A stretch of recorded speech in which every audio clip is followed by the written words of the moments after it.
Assalamualaikum warahmatullahi wabarakatuh.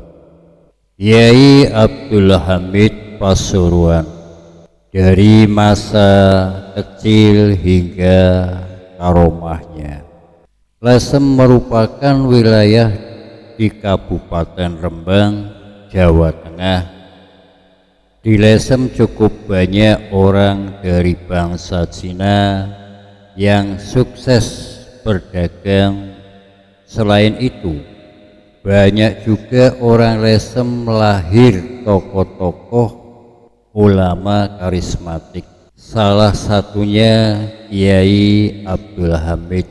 Kiai Abdul Hamid atau lebih dikenal Mbah Hamid lahir pada tahun 1333 Hijriah di desa Sumber Girang, Lesem, Rembang, Jawa Tengah.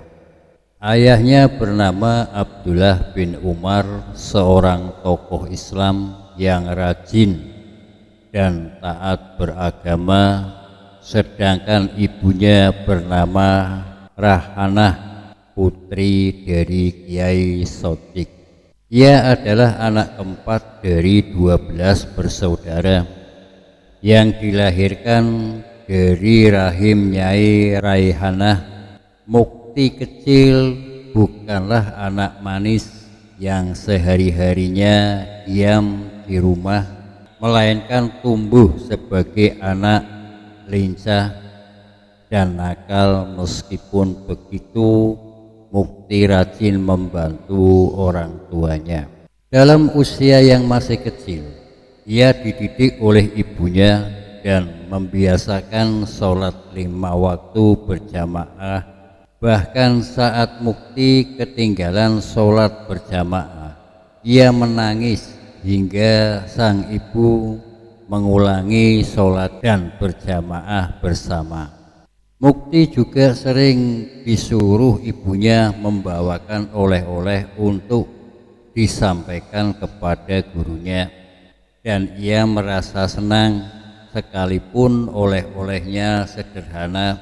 Hal ini menunjukkan bahwa masih kecil Mukti berhasil bersih dari sifat sombong. Pada saat itu, di Lesem memiliki ulama besar yang disegani masyarakat, yaitu Kiai Maksum atau Mbah Maksum, Kiai Badawi, dan Kiai Muhammad Siddiq. Pada usia 7 tahun, Mukti dididik dan dibimbing sendiri oleh ayahnya dalam belajar Al-Quran dan dasar hukum Islam. Pada usia 7 tahun itu pun ia sudah hafal Nadhom, Balago, Jawahir, Al-Maknum. Kemudian dalam usia 9 tahun ia sudah mulai menghafalkan kitab gramatika, bahasa dan sastra Arab Aliyah Ibnu Malik, yang juga dengan bimbingan langsung dari ayahnya. Sebagai orang yang tua beragama, sebagai orang yang taat beragama, anaknya maupun ibunya memang mengharapkan agar anaknya bisa menjadi orang yang berbudi luhur di kemudian hari. Pada usia 12 tahunan, sekitar tahun 1926 sampai 1927, ia dipondokkan di pesantren Kasingan, Rembang. Pesantren ini diasuh oleh Kiai Holil bin Harun. Menurut Kiai Bisri Mustafa, di pesantren Kasingan ia mendalami ilmu gramatika, bahasa dan sastra Arab seperti ilmu Nahu, Sorof, Balago, dan Arud selama kurang lebih 1,5 tahun. Pada usia 13 ia diperintahkan ayahnya dan mengabdi kepada kakeknya Kiai Muhammad Siddiq, Mbah Siddiq di Jember, Jawa Timur. Dikisahkan pada saat Mukti berada di rumah kakeknya Mbah Siddiq, tiba-tiba datanglah Rasulullah Shallallahu Alaihi Wasallam, dan saat itu ia sedang bersama kakeknya. Rasulullah Shallallahu Alaihi Wasallam bertanya kepada Mbah Siddiq, siapakah anak ini? Mbah Siddiq menjawab, ini cucu saya. Kira-kira 2 tahun kemudian Rasulullah Shallallahu Alaihi Wasallam datang kembali dan berpesan kepada Mbah Siddiq supaya cucunya yang bernama Abdul Hamid diajak pergi haji. Kata itu, Abdul Hamid berusia 15 tahun. Diajak Mbah Siddiq menunaikan ibadah haji. Konon ketika ziarah ke makam Rasulullah Shallallahu Alaihi Wasallam, mereka bertemu muka dengan Rasulullah Shallallahu Alaihi Wasallam dan sempat bersalaman. Kedua tangannya juga mencium tangan Rasulullah Shallallahu Alaihi Wasallam, bukan dalam keadaan tidur. Setelah pulang dari ibadah haji di Mekah, Kiai Hamid melanjutkan perjalanan di pondok pesantren Tremes yang didirikan oleh Kiai Manan. Pada saat itu pesantren Tremes diasuh oleh Kiai Dimyati bin Abdullah bin Manan. Mula-mula pada saat di pondok Tremes, Kiai Hamid hidup prihatin karena kiriman ayahnya hanya cukup untuk makan nasi tiwul. Celakanya lokasi warung langganan Hamid jauh dari pondok. Apa boleh buat, kaki melangkah setiap hari dengan memakai celana panjang dan bersepatu, persis halnya seorang berangkat ke kantor, sepatunya disemir dengan mengkilap. 5 tahun di sana ia ditunjuk sebagai lurah pondok. Kala itu ia sekurang waktu dengan Kiai Abdul Ghafur Pasuruan, Kiai Harun Banyuwangi, Kiai Masduki Lemes, selain sebagai lurah pondok. Kiai Hamid muda juga mengajar ilmu fikih, hadis, tafsir, dan sebagainya, sehingga ia pun mulai mendapatkan bisyarah dan tidak memerlukan lagi kiriman dari orang tuanya. Setidaknya tidak perlu makan nasi tiwul. Adapun perubahan nama Abdul Muti menjadi Abdul Hamid, dalam hal ini ada 2 versi.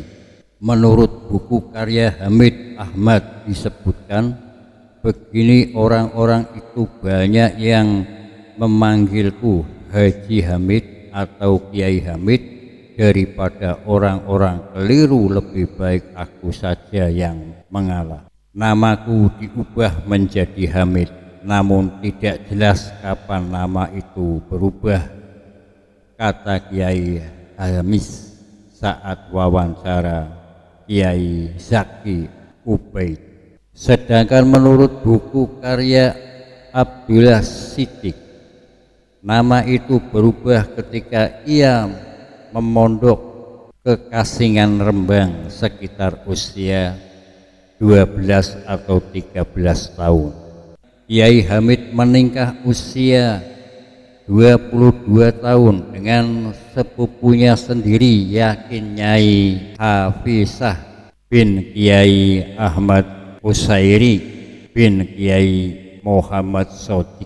Pernikahan mereka berlangsung pada hari Kamis tanggal 12 September 1940 Masehi. Disebutkan dalam undangan, akad nikah dilangsungkan di Masjid Pasuruan pukul 13 WIB, kemudian dilanjutkan walimah pada pukul 14 WIB. Namun hal ini tidak sesuai rencana karena mempelai pria terlambat datangnya. Terpaksa acara walimah dimulai saja meski tanpa kehadiran mempelai pria. Baru saja pada pukul 17 WIB rombongan yang ditunggu datang juga. Akhirnya para tamu sudah pulang dan akad nikah dilaksanakan oleh beberapa keluarga saja. Kok datangnya lambat, tanya Kiai Husairi kepada Mbah Maksum selaku pemimpin rombongan dari Lesem. Saya ajak mampir-mampir ziarah ke makam Sunan Ampel, Sunan Bonang, Sunan Derajat. Jawab Mbah Maksum, kok pengantinnya diajak ziarah, kata Ahmad Husairi. Dari perkawinan ini mereka dikaruniai 5 orang anak, yakni Muhammad Nunman, Muhammad Nasih, Muhammad Idrus, Anas, dan Zainab. 2 yang disebut terakhir meninggal sewaktu mereka masih kecil. Kiai Hamid menjalani masa ke masa awal kehidupan keluarganya dengan tidak mudah. Selama beberapa tahun ia harus hidup bersama mertuanya di rumah yang jauh dari mewah, sedangkan untuk menghidupi keluarganya. Tetapi hal ini menggayuh sepeda sejauh 30 km pulang pergi sebagai belantik sepeda, sebab kata Kiai Idrus, pasar sepeda waktu itu ada di desa Porong, Pasuruan, 30 km ke arah barat kota Pasuruan. Kendati demikian tidak pernah sekalipun terdengar keluhan darinya. Bahkan ia sedemikian rupa dapat menutupinya sehingga tidak ada orang lain yang mengetahui. Tak pernah mendapatkan cobaan dari anak atau keluarga. Dia tidak lekas derajatnya. Katanya sewaktu kali mengenai ulah seorang anaknya yang agak merepotkan. Kesabaran Kiai Hamid juga diterapkan dalam mendidik anak-anaknya. Menurut Kiai Idrus, mereka tidak pernah mendapat marah, apalagi pukulan dari ayahnya. Ayahnya lebih banyak memberikan pendidikan lewat keteladanan. Nasihat sangat jarang diberikan. Akan tetapi untuk hal-hal yang sangat prinsip, sholat misalnya, Kiai Hamid sangat tegas. Kiranya cukup sekian dulu. Wassalamualaikum warahmatullahi wabarakatuh.